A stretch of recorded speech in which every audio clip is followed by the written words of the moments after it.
மாலத்தீவில் உள்ள ராணுவ படைகளை மே 10ஆம் தேதிக்குள் விலக்கிக் கொள்ள இந்தியா ஒப்புக்கொண்டுள்ளதாக அந்நாட்டின் வெளியுறவு அமைச்சகம் தெரிவித்துள்ளது. கடந்த ஆண்டு நடைபெற்ற மாலத்தீவு அதிபர் தேர்தலில் போட்டியிட்ட மக்கள் தேசிய காங்கிரஸ் தலைவர் முகமது மொய்சு அங்கிருந்து இந்திய ராணுவம் வெளியேற்றப்படும் என்று வாக்குறுதி அளித்தார்.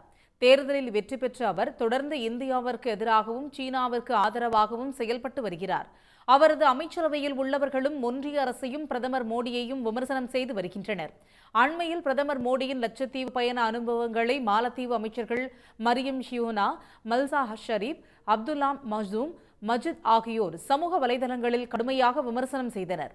இதற்கு ஒன்றிய அரசு கடும் கண்டனம் தெரிவித்ததை அடுத்து அவர்கள் மீது நடவடிக்கை எடுக்கப்பட்டதாக கூறப்பட்டது.